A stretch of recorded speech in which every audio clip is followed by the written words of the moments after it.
Hey there, everybody. Welcome back with the Purplatypus is the name, and today in Octopath Traveler 2, we're going to talk about team comps. Now, I'm going to do this a little differently than you probably think. Basically, I've been getting a lot of requests just like, hey, will you do boss killing teams? What's a good team for bosses? How do you construct the team? Blah, blah, blah. And I figured instead of like just giving people more like, oh, use this character with this and this with this as a setup, I kind of want to do more of a teach a man to fish approach as opposed to give a man a fish. And so I'm going to actually do a video here talking about how in RPGs in general, but this is a little more specific because different games, different rules, how I build a team in an RPG game, basically in general. Now, different games, different metas, different tactics and styles, yada, yada, so this will change. But in Octopath 2, there's basically 4 roles that I'm trying to fulfill when I have a team. And now, again, this is the way I play, and this is my experience and how I want to play. There are lots of ways to build teams, right? For an example, you could probably build a team that is 4 all-out attackers, and all you do is you just attack the shit out of everything every turn. I like building teams that are more adaptable in general, where I feel like they can handle any fight in any situation. As opposed to just trying to go all out an attack. But there's a lot of strategies in this game that work. This is not going to be the only strategy that works. This is just how I approach it. Now, with that out of the way, let's actually talk about it. There's 4 roles. I'm going to give you all 4 roles, explain what they are, and then I'm going to give you an example of a character that could fulfill that role, although there is more than one for every single role. So first and foremost, which we already you're probably going to know automatically, is a all-out attacker. We want a damage dealer, a character whose main job is to kill shit. This is a game where the HPs of the enemies is not that much higher than the max damage cap that you can reach relatively easily. So there is you can have one, in my opinion, all-out damage dealer to kill most things in the game at most stages.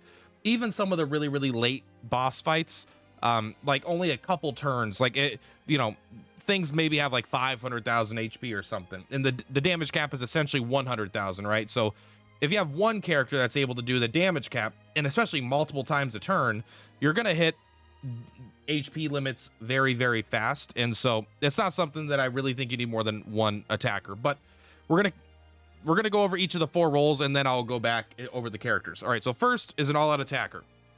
Second is a main support, so first we have the character that's all about killing shit, then we have the character that's all about supporting other characters. Now this comes in many forms. This means keeping everybody alive and healthy, keeping everyone's SP up, and in the case of other characters like Casty, keeping everyone's BP up. It could be buffing your allies, it could be debuffing the enemy. This is a support, so you could fill this however you want. Ideally, you want this to have a combination of survivability to keep your team alive while also providing something else when your team doesn't need help being maintained. Everyone's at max HP, everyone has BP, everyone has SP. You still want to have something they could do, so that's when you get the buffs, you get the debuffs. Potentially the ability to break shields. That's not as much their job. They don't really want to be spending time breaking shields, but if you happen to be able to, that's totally fine. So you have the main attacker, main support. Then you have, which is kind of a combination of the two, is what I would call a backup support / attacker. So they don't specifically fulfill either of these roles entirely. They're not going to be your main damage dealer, but they're also not your main support. So they're a little bit worse at both of these things. However, they could still get into damage. They could still break shields because they're doing that. And also, they're basically like, if the support, they have 2 roles of support. Either if the support is unable to heal them or the turn order doesn't line up, you have a second character there that's able to do some stuff that will help keep the team alive. But really, it's more bringing a different kind of support, potentially. Or it's a combination of redundancy and maybe some coverage of some things that you weren't able to do, right? Like if you have a character that's able to buff the physical attack, maybe of a ally, maybe you want a character that can debuff the physical defense of an enemy, something like that, a different kind of support to increase the pool. But basically you want to have them with some good attacks, some good support skills, and then they kind of are going to switch throughout the fight. On turns where you're losing, you need to kind of recoup, and then on turns you're able to pounce and they're broken, you're trying to get as much damage, or you're trying to break shields for your main damage dealer. This is where they come in and really help out with that. And then finally, and maybe the most interesting and not the most clear, but this is a character I like to have in pretty much all RPGs that I play when possible. And I call this the SOS button character. So the idea of this character is they are there for when they could do kind of whatever they want. They're kind of a fill role to support your team however you want. If you need more damage, you could have them be a primary damage dealer. You need more support, you could have them be a support. That part's not as important, but it's more focused on what I like to have in my parties is when all else fails and a boss wipes me or something like that, or a boss is absolutely destroying us, have a SOS ability to like reset the fight. A perfect example of this is like if you just go to the who has the Arcanist here? Not the Arcanist, the Conjurer, right? And having a character with like an ability like this, right? Revive and fully restore HP of all allies and raise their physical defense for 2 turns. You will not be able to act for 6 turns. So this is an ability you don't want to use that often, but I want a character, and this is a character that's going to have the most survivability of anybody on the team. Now, I'm probably going to use them mostly to support with shields or use some really cool divine abilities, but I don't want to take their BP too low. Their BP is for when we need it. If we need a full party, like removing status ailments, things, it'll change depending on the boss fight. Some boss fights might set you all to 1 HP, might just kill people randomly. Some boss fights might have a lot of status ailments you have to cover up, so that will change. But this is basically an SOS button. I just like to have it. I think it's an important character to have in games with really tough bosses, where when everything goes wrong, you have a character that won't die to bring it all back and get the whole thing kind of going again. That way it's like, all right, well, shit, they killed my main support and backup support.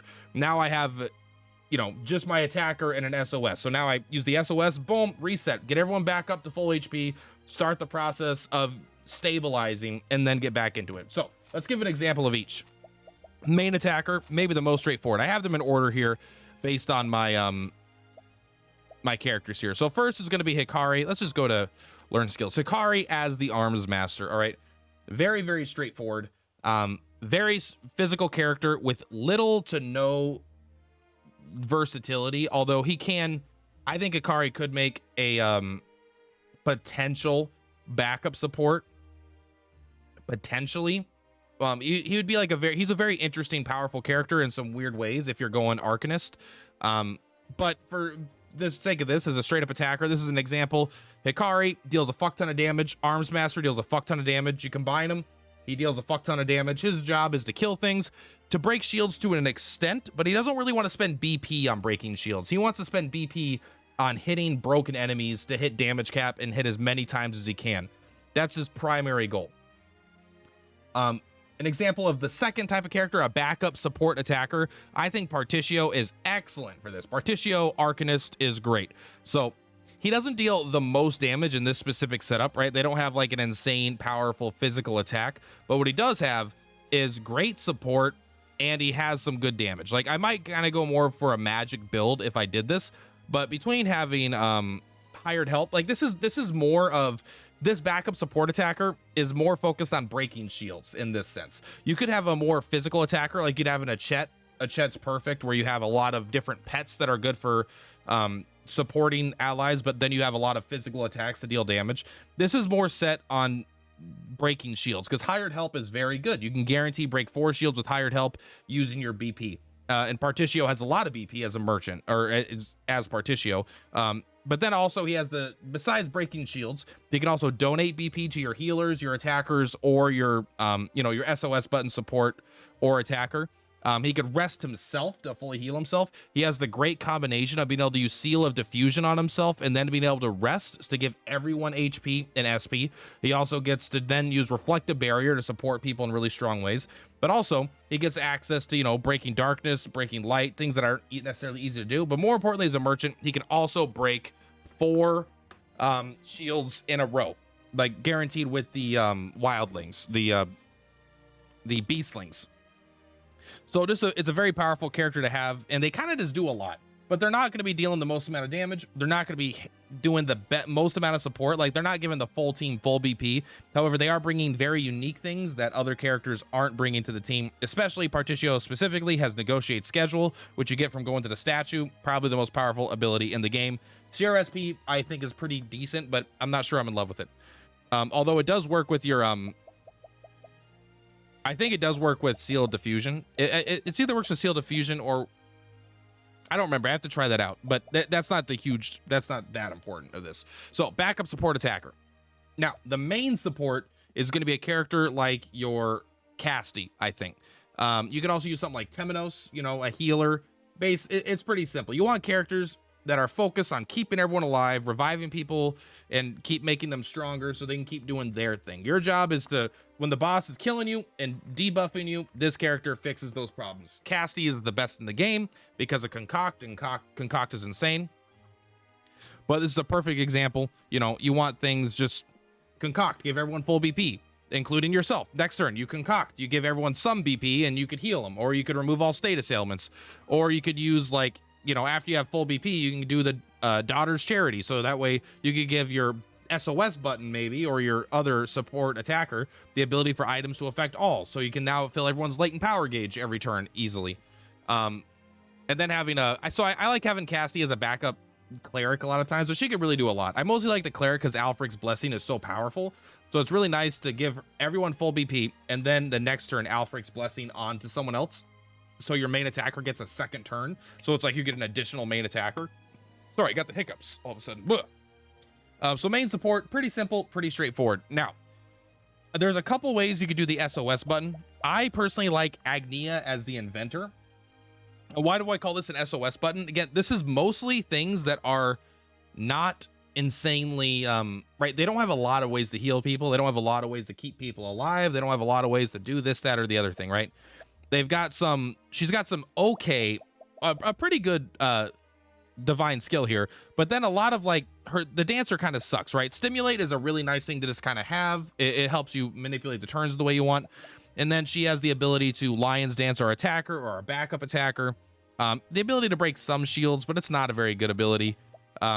She actually has an incredibly powerful Windy Refrain, allows all your characters to go first, so this is like perfect, but this isn't necessarily specific to the SOS attacker. So again, this is a fill or SOS button. This is a fill role. You can kind of do whatever you want, something that's powerful, anything that you think your team is missing. So you need another damage dealer because you're not hitting damage caps and you just need to do more.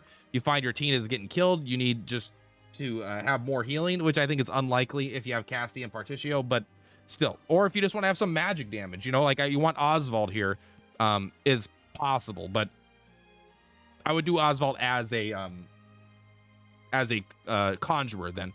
So the main thing that we have here is Agnia, is she has the latent power to make an ability affect all, right? To affect everybody. And then we have all-purpose tool, we have the Arkar's Coil here.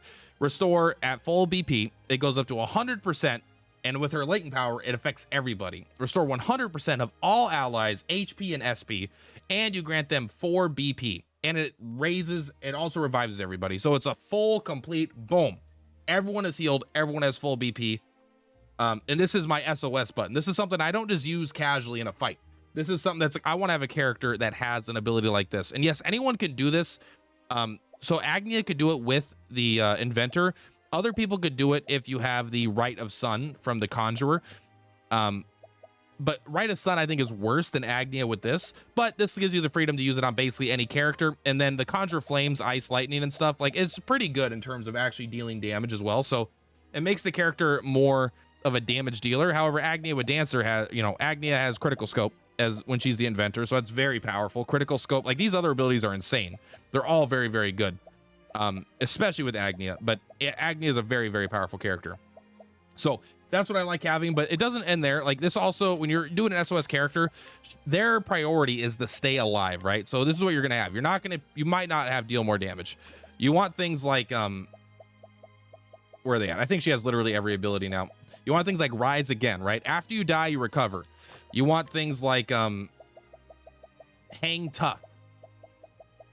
Hang Tough gives you a, instead of dying, you go to 1 HP, which Hang Tough is worse than Rise Again, but sometimes I just like having them both, honestly. Um, you want things like, where's the what's it called? Fruits of labor, right? You want a free in 88 physical. I think it goes up to 96 actually. So she doesn't have everything maxed out, but elemental defense, physical defense, right? You want things like that. And then you're realistically, if you want to have a really powerful team, you want to step ahead, but you don't necessarily need a step ahead. You could do something else that just helps them survive and keep alive. You could have like the ability to be immune to certain status ailments probably, but that would be more like in your equipment here.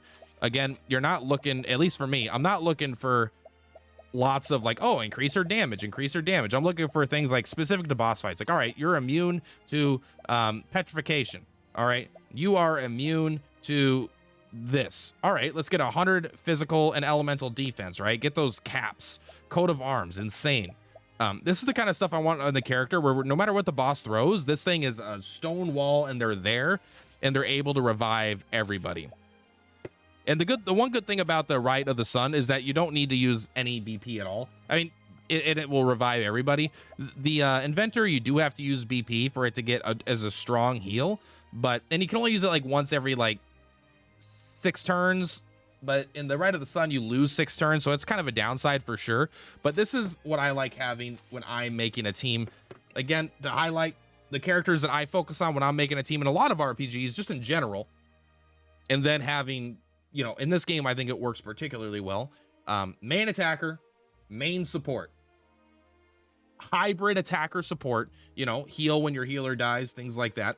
And then having a fill based on the boss fight or the situation that is an SOS button. When all goes wrong, they have the Mega Phoenix down. They have the ability to sacrifice themselves to revive all other allies.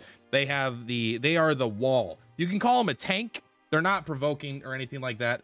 I like referring to them as the SOS button. They have the oh shit ability. This is the character where you decide like, hey, I'm going to use that mega elixir, you know, they're going to stay alive. And I want, these oh shit moments to do really well. So that is all I got today. Hopefully that was helpful to you. At least if it's not, that's how I think about games like that in general. Sometimes I just go all damage, but this is how I like to build my teams. Anyway, much love. Purplatypus is Purplatypus. I will see you guys in the next one. Also, do the like, comment, subscribe thing. I appreciate that. You have a good one.